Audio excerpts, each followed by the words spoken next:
உடம்புக்கு அதிக சக்தி கொடுக்குற, நெஞ்சு வலி வராமல் தடுக்கிற, மாரடைப்பு வராமல் தடுக்கிற இந்த கஞ்சியை அடிக்கடி வாரத்துக்கு ஒரு தடவை செஞ்சு சாப்பிடுங்க. லேடிஸும் சாப்பிட்லாம், ஜென்ஸும் சாப்பிட்லாம். அவ்வளோ ஒரு ஹெல்த்தியான இந்த கஞ்சி எப்படி செய்கிறதுன்ட்டு, சாரப்பருப்பு கஞ்சி இது உடம்புக்கு அவ்வளோ நல்லது கொடுக்கும். இது எப்படி செய்கிறதுன்ட்டு வாங்க வீடியோவில் போய் பார்க்கலாம். இதுக்கு தேவையான பொருள் என்னென்னு பார்த்துக்கலாம். இப்போ அரை மூடி தேங்காய், இது தேங்காய் பால் எடுக்கிறதுக்கு ஒரு 2-3 தடவை தேங்காய் பால் எடுத்துக்கணும். ஏன்னா நம்ம ஆவின் பால் ஊற்றாமல் நம்ம தேங்காய் பால் தான் ஊற்ற போகிறோம் இந்த கஞ்சிக்கு. அதனால் இது எடுத்துட்டு ஒரு 2-3 தடவை நல்லா திக்காக எடுத்துக்கணும். ரொம்ப தண்ணியாக வேண்டாம். நம்ம ஏன்னா அதுக்கப்புறம் கூட தண்ணி ஊற்றிக்கலாம். ஏன்னா தேங்காய் பால் உடம்புக்கு அவ்வளோ நல்லது. இந்த ஹார்ட் ப்ராப்ளம் இருக்கிறவங்களுக்கு, வயிறு புண்ணாக இருக்கவங்களுக்குலாம் இந்த தேங்காய் பாலை தான் எடுத்துக்க சொல்லுவாங்க. தேங்காயிலே பாருங்கள், தேங்காவாக சாப்பிட்றது ஒரு வித பலன் கொடுக்கும். அதே குழம்புல போடுறது கொலஸ்ட்ரால் இருக்கவங்களுக்குலாம் அதிகமாக தேங்காய் சேர்த்துக்கூடாது. ஆனால் அது தேங்காய் பால் கொஞ்சம் உடம்புக்கு நல்லது. இப்படியே ஒரு பொருளே பல விதமான நன்மைகள் கொடுக்குற மாதிரி இருக்கும், தீமைகள் கொடுக்குற மாதிரி இருக்கும். அதுக்கு தகுந்த மாதிரி தான் நம்ம சாப்பிட்ணும். இப்போ நல்லா பாருங்கள், எல்லாம் தேங்காவாக இருக்குது. இது நான் அரை மூடி எடுத்துகிட்டு 2-3 தடவை அரைச்சி தேங்காய் பால் எடுத்துக்க போகிறேன். இப்போ பாருங்கள், இந்த கஞ்சிக்கு தேவையான சீரக சம்பா அரை கிளாஸ் எடுத்திருக்கேன். ஏன்னா இது கஞ்சியாக வைக்க போகிறோம். அரை கிளாஸ் போட்டாலே நமக்கு 3-4 பேர்த்துக்கு சாப்பிட்லாம். இதுக்கு பச்சரிசி கூட நீங்கள் போட்டுக்கலாம். பச்சரிசி போட்டிங்கன்னா அது சூடு, வயிறு புண்ணுக்கெல்லாம் கேட்காது.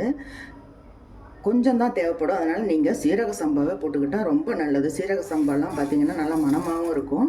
அதனால் ஒரு அரை கிளாஸ் தான், ஆனால் இதுவே போட்டுக்குங்க. பார்த்திங்கன்னா சாரப்பருப்பு பார்த்திங்கன்னா உடம்புக்கு அவ்வளோ நல்லது கொடுக்கும். மாரடைப்பு வராமல் தடுக்கும்னு டாக்டருங்க சொன்னாங்க. ஏன்னா இது ரத்த குழாய்கள் அடைப்பிருந்தாலும் அதை நீக்கிடுமா. அப்படி ஒரு புரோட்டீன் சத்தும் இதில் இருக்குது. பாதாம் பிஸ்தா மாதிரி தான் இதுவும், முந்திரி போல். இது ரெண்டும் போட்டு நல்லா கழுவிக்கலாம்.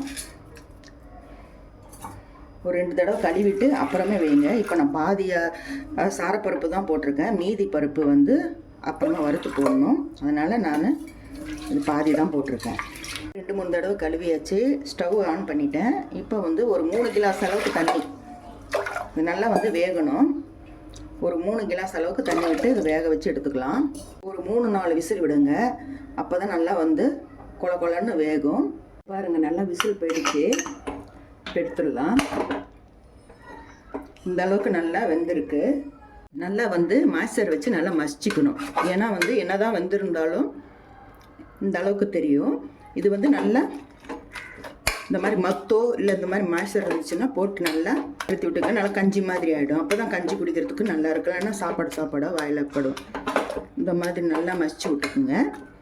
இப்போ பாருங்கள், நல்லா மசிச்சாச்சு. இப்போ அடுப்பு பற்ற வச்சுட்டேன். இப்போ இவ்வளோ கெட்டியாக இருக்குது. இது கொஞ்சமாக, ஏன்னா நம்ம தேங்காய் பாலும் ஊற்ற போகிறோம். அதனால் தண்ணி அதிகமாக இருக்கக்கூடாது. அதை பார்த்துக்கிட்டு கூட நம்ம ஊற்றிக்கலாம். இப்போது இதை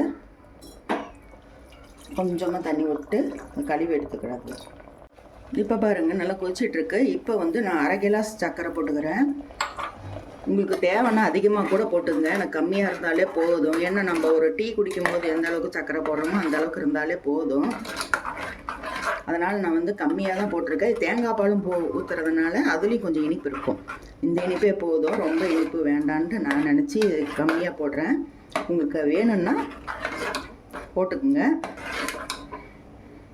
இதுக்கு சக்கரை கரையிற அளவுக்கு ஒரு சிட்டிக்கே உப்பு போடுங்க. எந்த ஒரு இனிப்புக்கும் ஒரு உப்பு போட்டிங்கன்னா கொஞ்சம் நல்லாயிருக்கும். ஒரு சிட்டிக்கே உப்பு. இப்போ பாருங்கள், சக்கரை நல்லா கரைஞ்சிருச்சு. இப்போ இதுக்கு முந்திரி கொஞ்சம் சாரப்பருப்பும் வறுத்து போடணும்.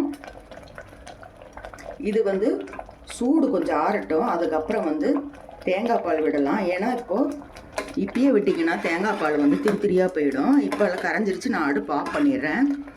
இப்போ பாருங்கள், கொஞ்சம் சூடு ஆறிடுச்சு. நம்ம அடுப்பில் இருக்கும்போது கொதிக்கும் போதே ஊற்றுனா அந்த தேங்காய் பால் திரியாக போகிறதுக்கு வாய்ப்பு இருக்குது. அதனால் இப்போது அடுப்பு ஆஃப் பண்ணி கொஞ்சம் நேரம் ஆகிடுச்சு. இருந்தாலும் கொஞ்சம் சூடு இருக்குது. இப்போ இந்த தேங்காய் பால் ஊற்றிக்கலாம். 2 தடவை எடுத்து இப்போ இந்த தேங்காய் பால் ஊற்றிக்கலாம்.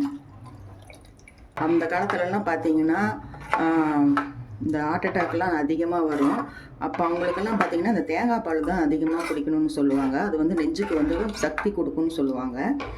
இப்போது இந்த பிரியாணி அரிசி, இந்த சீரக சம்பாவும் இந்த சாரப்பருப்பும் அவ்வளோ வந்து ஹெல்த்துக்கு நல்லதுன்ட்டு ஒரு தடவை இந்த டாக்டர்கிட்ட போகும்போது சொன்னாங்க. அந்த ஒரு மெத்தடில் தான் நான் வந்து அதிக இனிப்பு போடாமல் கம்மியாக போட்டு இந்த வந்து கஞ்சி செஞ்சுருக்கேன். இதை வந்து நீங்கள் குடிச்சு பாருங்கள். உடம்புக்கு வாரத்துக்கு ஒரு தடவை குடிச்சிங்கன்னா பெண்களுக்கும் ஆண்களுக்கும் அவ்வளோ சக்தி கொடுக்கும். இப்போ இதுக்கு ஒரு முந்திரி வறுத்து போடணும். நெய் ஒரு ஸ்பூன் விட்டுக்கலாம். நெய் காஞ்சதுமே நம்ம முந்திரியும் சாரப்பருப்பும் மேலே டெக்கரேஷனுக்காக இதுலேயும் வறுத்து போட்டுக்கலாம்.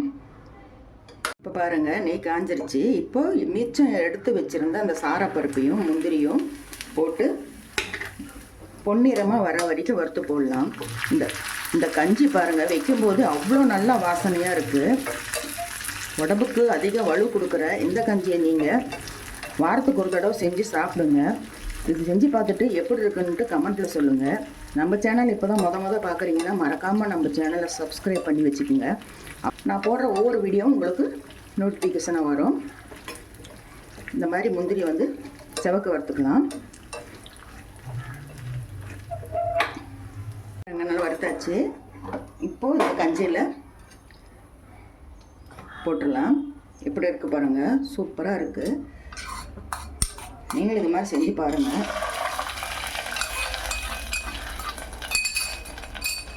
இது மேலே கொஞ்சம் குங்குமப்பூ தூவி அப்படியே பரிமாற வேண்டியதுதான்.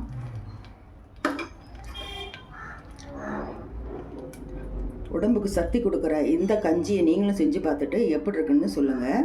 இது வேற ஒரு பவுலில் மாற்றிக்கிறேன்.